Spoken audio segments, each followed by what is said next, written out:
अस्सलाम वालेकुम my dear students, how are you all. मुझे उम्मीद है कि आप अच्छे होंगे। पहले बच्चों, बहुत सारे बच्चों ने रिक्वेस्ट की है, सर हमें ये कर्टाइल डिवाइस समझ नहीं आता है, तो इस पर एक वीडियो बनाए, क्योंकि कल क्लास 12 का एग्जाम होने वाला है एजुकेशन का। उसमें आपको 5 या 6 मार्क्स का क्वेश्चन, ये क्वेश्चन मिलेगा कर्टाइल डिवाइस।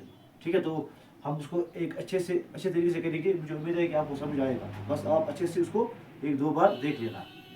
तो ये कंटिन्यूस सीरीज है, तो कंटिन्यूस सीरीज के लिए अलग फार्मूला है, वैसे अलग फार्मूला। ठीक है, तो क्यू डी कोटाइल डिवीजन में निकाल लिए, उसको हम लिखते हैं क्यू डी। तो फार्मूला होती है क्यू डी के लिए, क्यू डी होता है बराबर Q3 माइनस Q1/3। तो आपको Q3 चाहिए और Q1 चाहिए, कोटाइल 3 और कोटाइल 1। ठीक है, तो फार्मूला को पहले रहने दो। सबसे पहले आपके पास एक क्लास होगा और फ्रीक्वेंसी होगी, ये वहाँ पे गिवन होगा। उसके बाद ये कंटिन्यूस सीरीज है। ठीक है, इसके बाद आपको निकालना पड़ेगा CF, क्युमुलेटिव फ्रीक्वेंसी। ठीक है, क्युमुलेटिव फ्रीक्वेंसी निकालना है, ये दोनों आपके पास होंगे। तो अब हम नया क्या निकाल रहे हैं, क्युमुलेटिव फ्रीक्वेंसी। तो क्युमुलेटिव फ्रीक्वेंसी क्या होता है, just the sum of, it's the sum of frequencies, all frequencies.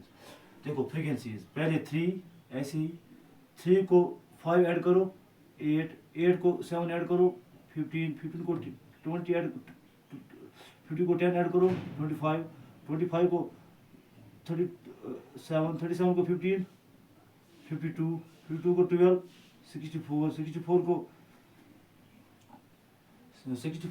6, 70 को 2, 72 को। याद रखना, ये n भी 80 होगा और इसका सम भी 80 होगा। पहला स्टेप समझ आया। बस क्युमुलेटिव फ्रीक्वेंसी मैंने निकाला। क्युमुलेटिव फ्रीक्वेंसी क्या होता है, हमें फ्रीक्वेंसीज का ऐड करना है। पहले 3 था, बिल्कुल, फिर 3 को 5 से ऐड किया 8 को 7 से 15 plus 10 25 plus 12 37 plus 15 52 plus 12 64 plus 6 70 plus 2 72 plus 8 80। आपके पास कैलकुलेटर है, होगा तो आप उसे कर सकते हो। ठीक है, ठीक है। तो कर्टाइल डिवीजन होता है बराबर Q3 माइनस Q1/3। क्योंकि ये कंटिन्यूस सीरीज है, तो मुझे पहले Q1 निकालना है। तो Q1 हम निकालते हैं n/4 टर्म, n/4 आइटम। देखो एक टर्म को एक ही बात है, n/4। तो Q1 के लिए फार्मूला क्या है, Q1 होता है बराबर n/4 आइटम। n क्या निकला 80, तो 80/4। जब आप 80 को 4 से करोगे तो यू विल गेट 20, तो 20 आइटम। ठीक है, अब आपको 20 आइटम देखना है, किस में, क्युमुलेटिव फ्रीक्वेंसी में। या 20 होगा या इससे ज्यादा होना चाहिए। अगर 20 होगा तो अच्छी बात है, या इसे आपको ज्यादा देखना पड़ेगा। तो 20 किस पे अप्लाई करेगा, तो 20 क्युमुलेटिव फ्रीक्वेंसी में, तो ये वाला आपने चूज किया। ठीक है, तो अब आपको Q1 का फार्मूला पता है, Q1 is equal to L plus n/4 minus CF/F into I. बिल्कुल, देखो 20 आइटम कहाँ पे है, इसमें, क्योंकि 20 से ज़्यादा है। 20 को आपको देखना है क्युमुलेटिव फ्रीक्वेंसी में, तो 20 से ज़्यादा कौन है, 25। अगर ये 28 होता तो हम ये लेते। ठीक है, तो अगर ये 45 होता तो हम ये लेते। बात समझ आई। अब ये Q1 के लिए फार्मूला क्या है, L plus n/4 minus CF divide by F into I. L क्या होता है, lower limit of quartile class. जो आप क्लास लोगे ना, इसका लोअर लिमिट। तो क्लास क्या दिया हमने, 30 to 40, ये इसका L है, बिल्कुल। CF क्या है, CF इसका प्रोसीडिंग क्लास, ये वाला CF है, ये वाला CF है, बिल्कुल। और ये 10 इसका F है। बस देख लेना। आपको L चाहे, जो आपने क्लास चूज किया, इसका L 30। ठीक है, अगर आप ये क्लास लेते तो इसका L 70। इसको लोअर लिमिट बोलते हैं, इसको अपर लिमिट बोलते हैं। CF होता है proceeding before this class CF, और फ्रीक्वेंसी ये है 10, सीधे 10। अब अगर ये क्लास होता, देखो अगर ये क्लास होता तो इसका L 60 होता, इसका CF 52 होता, इसका F 12 होता, बिल्कुल। और I होता है क्लास हाइट। इनके दरमियान कितनी फर्क है, कितना डिफरेंस है, 40 माइनस 30 दैट इज 10। ठीक है, अब फार्मूला देना है, अब वैल्यू लगाना है, हो जाएगा। ठीक है, तो L क्या है 30, n/4 तो हमारा निकला 20 minus C F 15 F 10 N two I क्या है 10। क्लास हाइट कितनी है 10, क्योंकि 40 में से 30 निकालो यू विल गेट 10। आप इस 10 को इस 10 से काटो तो ये बना 30 प्लस 20 में से 15 निकालो 5, तो आपका Q1 आया 35। Q1 आया 35, ठीक है। अभी हमें Q3 चाहिए। Q3 हम निकालते हैं 3 into n by 4th term, 4th item. Q3 means 3 into n by 4, 3 into n by 4, तो 3 इंटू n बाई 4 आपको ऑलरेडी निकला है 20, ठीक है। n बाई 4 दैट इज 20, तो आपको 60th टर्म, 60th आइटम आपको देखो।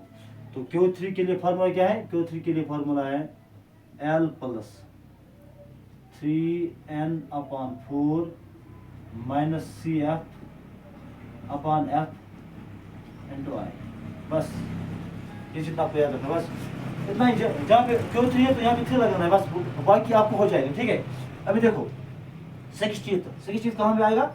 60 से ज़्यादा देखना है। अगर 60 होता तो अच्छी बात है, लेकिन अब ये नहीं है तो उससे ज़्यादा देखना है। इससे ज़्यादा क्या है? ये वाला बन गया हमारा Q3।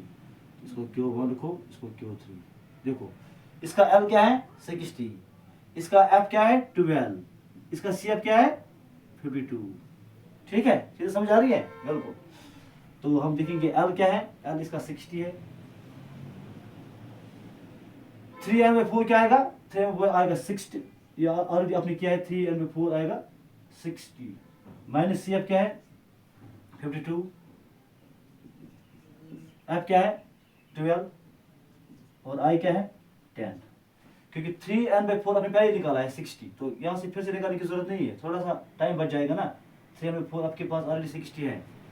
चलिए 60 प्लस 60 में से 52 निकालो, यू विल गेट 8/12 इंटू 10। यहाँ से आप कर सकते हो 2 5 जार 2 6 जार, तो यह आएगा 60 प्लस 5 8 4 जार 40/6। जब आप करोगे ना तो यह आएगा 60.40 को 6 से करोगे ना, कैलकुलेटर आपके पास है तो 6 आएगा, तो आपका आंसर आएगा 66.6। कर सकते हो, ये कोई बड़ी बात नहीं है, ठीक है। चलिए अपना Q1 भी आया, अपना Q3 भी आया। अब हमें क्वार्टाइल डिवीजन निकालनी है। अब हमारे पास फार्मूला है, we know that quartile division होता है QD होता है बराबर Q3 माइनस Q1/2, बस अपॉन 2, ठीक है।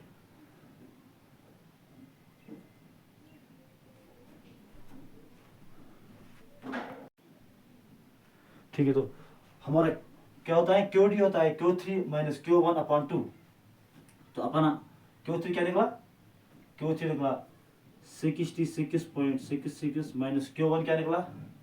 Q1 हमारा निकला 35/2।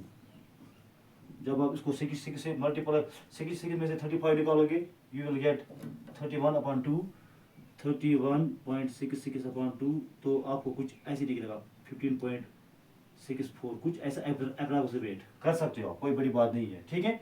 तो अपना QD आया। अब अगर हमें कोएफिशिएंट ऑफ क्वार्टाइल डिवीजन निकालना होगा, कोएफिशिएंट